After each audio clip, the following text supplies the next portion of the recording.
Assalamualaikum warahmatullahi wabarakatuh. Assalatu wassalamu ala asrafil anbiya wal mursalin sayyidina wa habibina wa syafi'ina nabiyuna Muhammadin sallallahu alaihi wasallam. La nabiyya ba'da. Rabbi israh li sadri wa yassir li amri wahlul 'uqdatam min lisani yafqahu qawli. Amma ba'du. Apa kabar sahabat semua? Di layar ini ya, seperti yang Anda lihat ini adalah Enrico. Beliau adalah orang yang ingin mencoba menjelaskan tentang konsep Trinitas di dalam kekristenan. Beliau mencoba menyederhanakan sebuah konsep tersebut karena banyak orang mempertanyakan bahkan memperdebatkan tentang konsep-konsep Trinitas. Maka Enrico ini seorang Kristen ini mencoba menjawab dan menyederhanakan tentang konsep Trinitas. Yuk, bagaimana Enrico ini berbicara tentang Trinitas.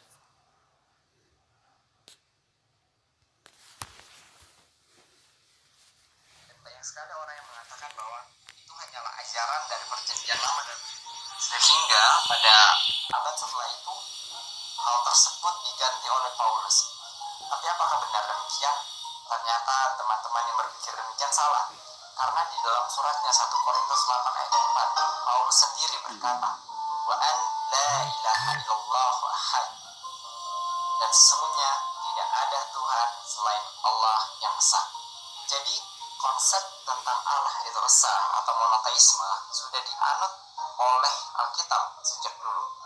Artinya orang Kristen yang percaya bahwa Alkitab adalah firman Allah mempercayai bahwa Allah itu esa dan la ilaha illahu, tidak ada ilah selain Dia.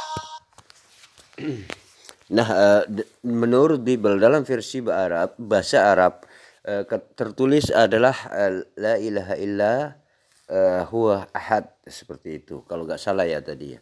Nah, di situ kalau memang seperti itu seharusnya tidak ada istilah Trinitas. Jadi istilah Trinitas itu sebenarnya tidak ada di dalam Bible itu sendiri. Kalimat Trinitas itu tidak ada dalam Bible itu sendiri.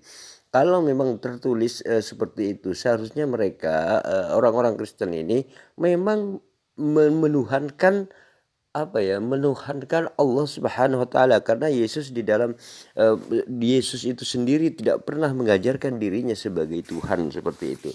Bahkan Yesus mengatakan sembahlah Allah saja yang sahnya, kepada Dia saja kamu berbakti. Artinya di sini Yesus ajak menyuruh menyembah Allah gitu. Lalu kenapa di dalam kekristenan ini kok malah ada istilah Trinitas seperti itu? Yuk Nik, lanjut.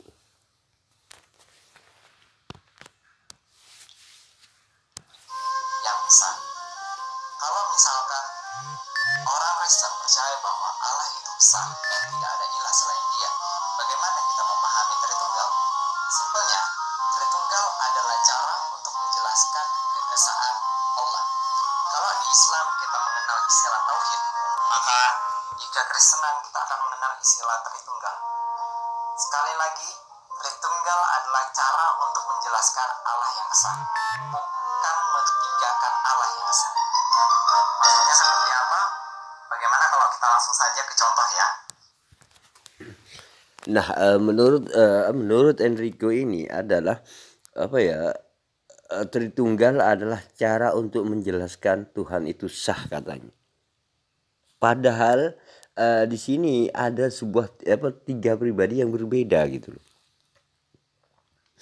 Kalau di dalam kitab sucinya tertulis Ahad satu, maka kenapa memilih atau menuhankan tiga pribadi gitu loh yang berbeda gitu loh, tapi dipaksa untuk diakui menjadi satu? Inilah kemudian yang membuat orang-orang tidak paham. Tiga mau tapi dipaksa ingin dikatakan esa, ya tidak bisa gitu loh. Yuk Nik, lanjut. Bagaimana Enrico ini menjelaskan tentang Tritunggal, tentang Trinitas.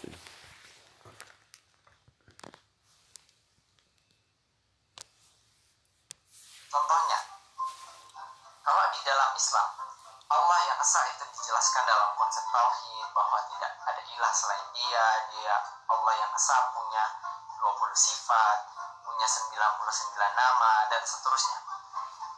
Hal yang demikian juga terjadi pada umat Kristen. Umat Kristen percaya bahwa Allah yang esa itu dapat dijelaskan dalam Tritunggal. Contohnya bagaimana? Jadi simpelnya, Allah yang esa itu dijelaskan di dalam 3 pribadi. Atau kata seorang bapak gereja namanya Santo Tertullianus berkata, una substantia tres persona, atau satu substansi 3 persona. Jadi bagaimana kita memahami una substantia tres persona secara simpel? Nah, orang ini adalah apa ya? Mengait-ngaitkan kepada ajaran Islam tentang di dalam ajaran Islam adalah nama pribadinya adalah Allah Subhanahu wa taala. Kemudian Asmaul Husna ini adalah nama-nama yang seperti misalkan Al-Malik yang Maha Kuasa. Ini adalah sebuah asma'us sifat. Artinya di sini nama-nama sifat Allah yang Maha Agung, yang Maha Tinggi dan seterusnya. Dan kemudian Allah, nama datnya adalah Allah gitu loh. Satu. Artinya Allah ini mempunyai sebuah pribadi, sifatnya maha berfirman, maha merajai, maha kuasa dan seterusnya. Boleh dipanggil dengan sebutan itu. Dengan nama-nama itu boleh memanggil Sang Maha Pencipta dengan nama-nama tersebut gitu loh. Dan mempunyai sifat-sifat seperti itu. Ini pribadi Allah itu sendiri gitu loh. Cuman memanggil Allah dengan nama apapun selagi dia itu baik itu boleh, kan seperti itu di dalam Islam. Namun di dalam Kristen beda gitu loh. Tiganya yang pribadinya yang 3. Kalau di dalam kekristenan satunya di sorga, satunya di awang-awang, satunya di sungai gitu loh. Yesusnya ini di sungai hidup, Roh Kudusnya ini di awan-awan hidup, Bapaknya di di sorga hidup dan mempunyai pemikiran sendiri-sendiri. Gitu loh. Jadi tidak bisa dikaitkan seperti Islam. Kalau dalam Islam itu kan cuma satu pribadi. Tapi sifatnya yang dipabarkan bahwa Allah itu Maha Agung, Al-Malik, Al-Qudus dan seterusnya gitu loh. 99 nama ini adalah asma Allah. Allah itu artinya Allah itu bisa dipanggil dengan sebutan yang 99 ini gitu loh. Pribadinya itu pribadi Allah sendiri yang esa yang satu itu gitu loh. Bukan seperti Kekristenan. Kalau Kristenan kan 3 mau dipaksa menjadi satu, gak bisa gitu. Satunya Yesusnya lahir dari seorang perempuan dan di bumi, jalan-jalan ke Yordan, ke Yerusalem dan seterusnya. Sementara Roh Kudusnya di awan-awan dan Bapaknya di surga gitu loh. Gimana 3 pribadi ini mau disatukan? Ini semua pribadi loh ya, bukan sifat seperti yang ada dalam Islam. Karena Enrico ini mengatakan di dalam Islam itu ada 99 nama dan mencoba mengait-ngaitkan Trinitas dengan dengan Islam. Maka menurut saya lucu sekali ya, karena di sini adalah Islam di dalam ajaran Islam yang disebut dengan Allah itu satu, Allah itu tunggal, Allah itu esa. Itu datnya itu satu, pribadinya itu satu, Allah. Wahid ahad gitu loh. Satu. Cuman yang satu ini mempunyai sifat, nama-nama sifat seperti misalkan Al-Malik, Al-Quddus, Maha Suci, atau begitulah Al-Malik yang Maha menguasai, mengerajai. Itu bisa dipanggil seperti itu, menyebut Allah, menyebut Tuhannya, karena mereka adalah nama-nama sifatnya gitu loh. Allah berfirman dan seterusnya. Ini pribadinya satu gitu loh. Yang lain itu sifat-sifatnya. nama-namanya gitu loh. Namanya aja gitu loh. Pribadinya satu. Nah beda dengan kekristenan. Ini pribadinya 3 mau dipaksa jadi satu. Ya gak bisa lah gitu loh. Yuk next lanjut. Bagaimana Enrico menjelaskannya? Seorang Paulus dari gereja Koptik, namanya Paulus Yanoda 3, berkata bahwa contoh yang paling sederhana dan paling mudah dimengerti tentang Allah Tritunggal Allah manusia itu sendiri. Sebagaimana Allah berkata bahwa manusia dijadikan segambar dengan Allah. Manusia, Anda melihat saya sebagai satu manusia dan bukan 3 manusia. Kalau Anda melihat saya sebagai 3 manusia, maka ada yang bermasalah dengan konsep Anda. Saya di sini hanyalah satu manusia, bukan 3 manusia. Anda juga percaya bahwa saya itu satu manusia, bukan 3 manusia. Tetapi saya yang sebagaimana Anda percaya bahwa satu manusia itu memiliki pikiran dan memiliki roh dan memiliki juga wujud. Wujud itu yang bisa Anda lihat sekarang. Pikiran itu yang ada di dalam isi kepala saya, yang bahasa Yunaninya adalah logos, bahasa Arabnya adalah kalimah atau firman, dan roh saya ada di dalam diri saya. Dan itu alasan mengapa saya hidup sampai sekarang, karena saya memiliki roh. Nah menurut Enrico ini, orang Kristen ini adalah seperti Trinitas itu digambarkan dengan roh, wujud dan pikiran seperti itu. Nah kalau Trinitas digambarkan seperti itu, maka menjadi rancu gitu. Kenapa? Karena Bapaknya di sorga, Roh Kudusnya di awang-awang, kemudian Yesusnya di sungai hidup sendiri, makan juga gitu loh. Nah kalau seperti misalkan yang dijelaskan oleh Enrico, ketika Yesus makan misalkan, makan nasi goreng, Tuhannya makan.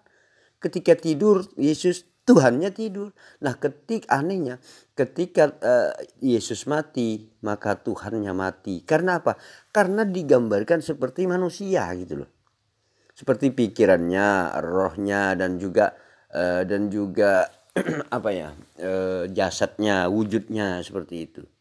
Nah, ketika Yesus ditangkap oleh orang-orang Romawi, maka Tuhannya orang-orang Kristen ini ditangkap juga, ditangkap oleh orang-orang Romawi. Karena apa?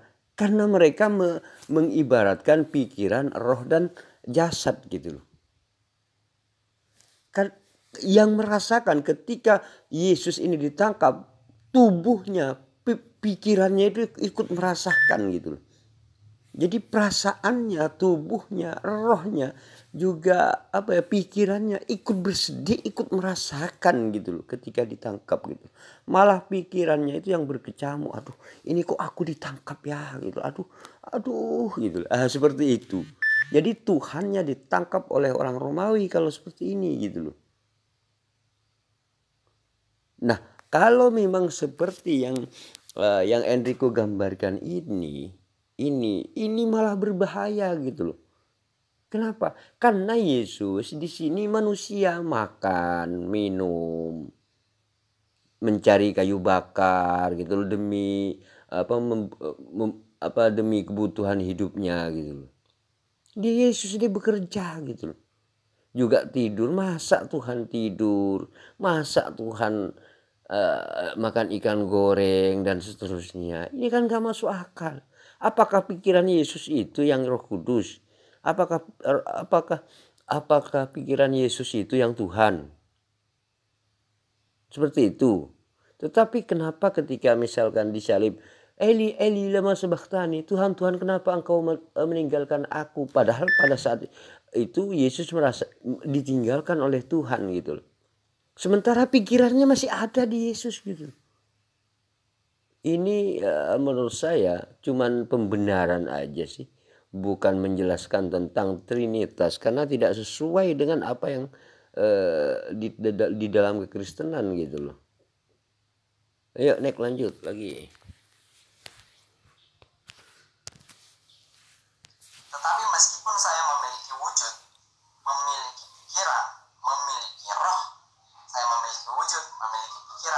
memiliki roh, itu tidak berarti bahwa saya adalah tiga manusia.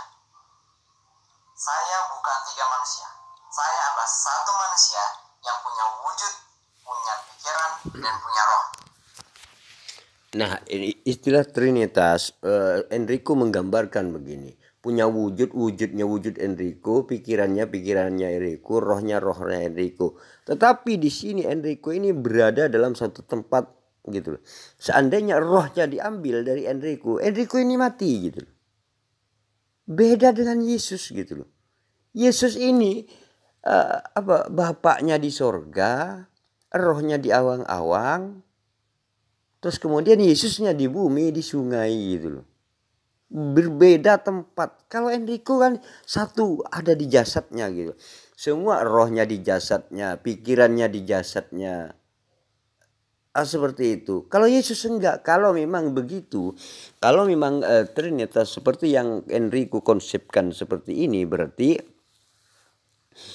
di sini ketika Yesus ditangkap oleh orang-orang Romawi, maka seluruh Tuhannya orang Kristen amburadul. Porak-poranda di sini. Kenapa?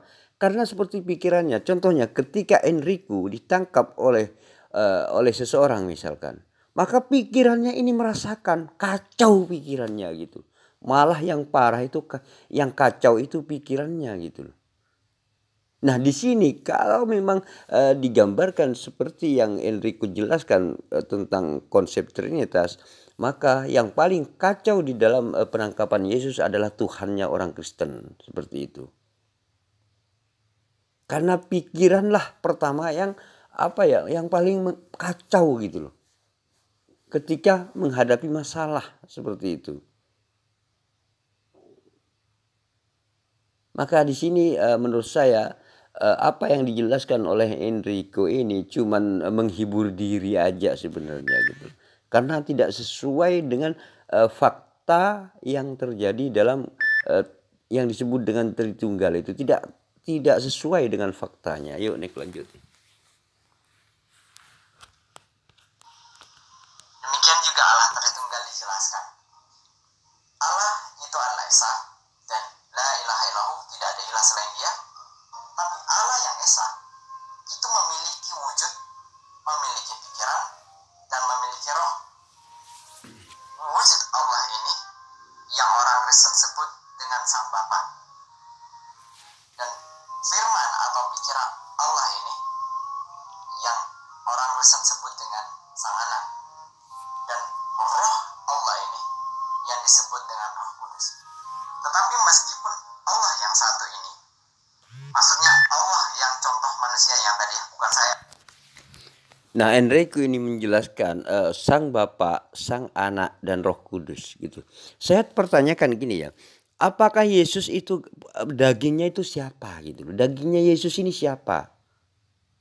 Apakah dagingnya Yesus ini yang menjadi wujudnya daging?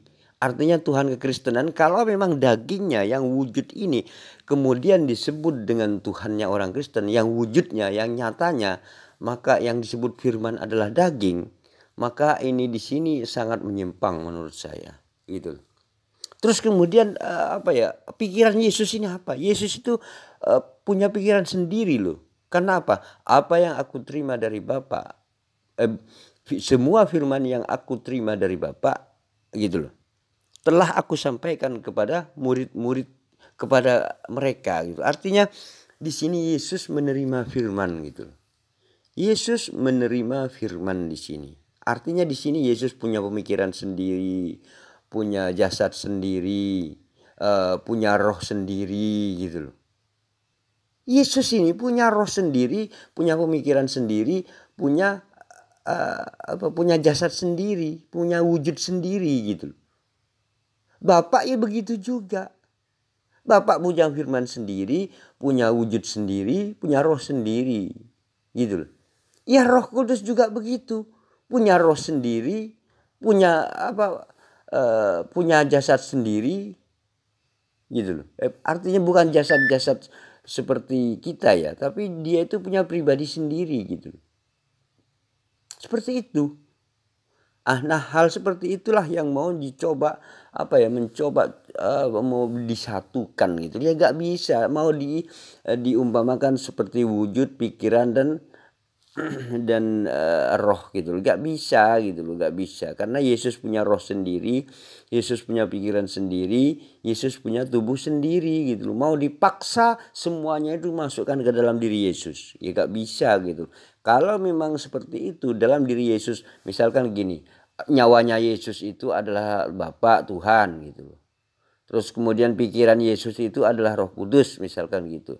Dan dagingnya itu adalah firman, misalkan seperti itu ya. Dagingnya firman, pikirannya adalah Tuhan, terus kemudian nyawanya Yesus adalah Roh Kudus, misalkan seperti itu. Nah, ketika Yesus ditangkap, digantung di tiang salib, maka ketiga Tuhan ini amburadul gitu. Artinya yang Tuhannya orang Kristen ini amburadul gitu. Kenapa? Karena yang paling parah di sini, yang paling parah adalah pikirannya. Artinya Tuhannya orang Kristen, gitu. Karena ketika ditangkap itu pikiran itulah yang kemana-mana gitu loh, yang kacau balau dan seterusnya gitu loh. Apalagi mati di sini gitu loh. Mati di sini Tuhannya orang Kristen mati gitu loh. Ketiga-tiganya yang ada dalam diri Yesus ini menjadi menjadi terburai-burai kemana-mana gitu loh.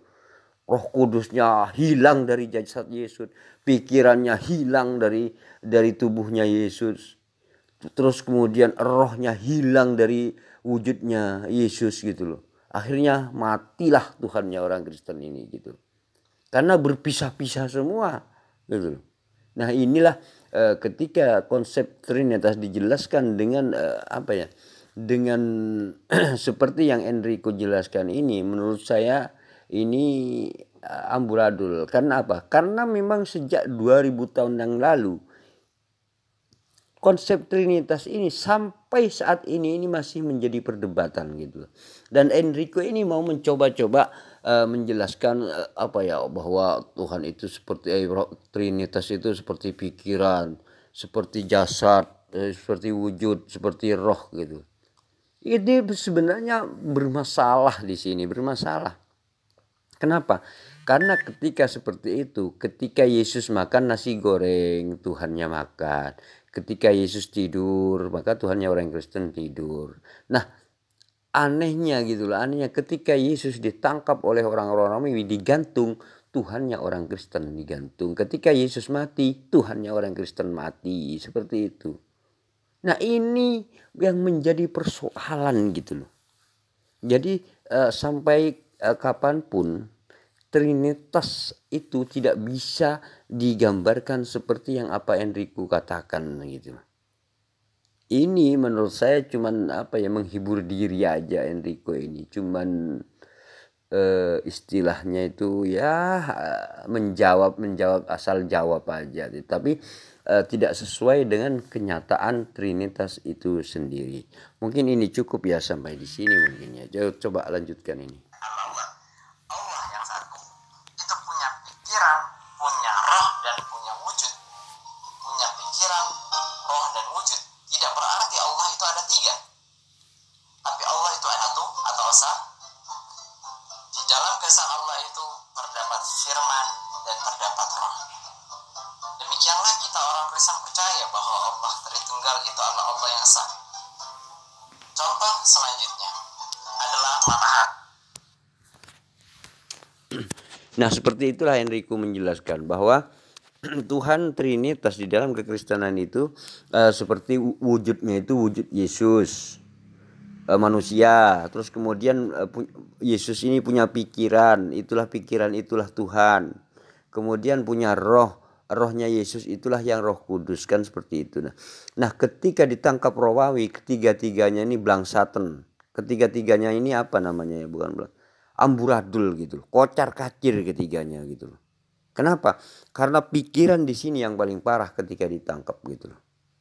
Yang paling parah ini adalah pemikiran gitu loh. Ketika Yesus ditangkap digantung ini adalah pikirannya yang paling ikut merasakan gitu loh. semua ketiga-tiganya ini ikut merasakan. Artinya di sini Tuhannya orang Kristen ketiga-tiganya Trinitas ini adalah dibuat amburadul oleh orang-orang Romawi. Ini menurut saya sih menyedihkan kalau Trinitas digambarkan seperti itu gitu. Kalau Trinitas digambarkan seperti itu, maka hanya amburadul yang ada di dalam konsep-konsep Trinitas seperti itu. Terima kasih, mungkin cukup sampai di sini aja. Mudah-mudahan ini bermanfaat bagi orang yang sedang ingin menjawab sebuah konsep Trinitas di dalam agama sebelah. Terima kasih, mudah-mudahan ini bermanfaat. Wassalamualaikum warahmatullahi wabarakatuh.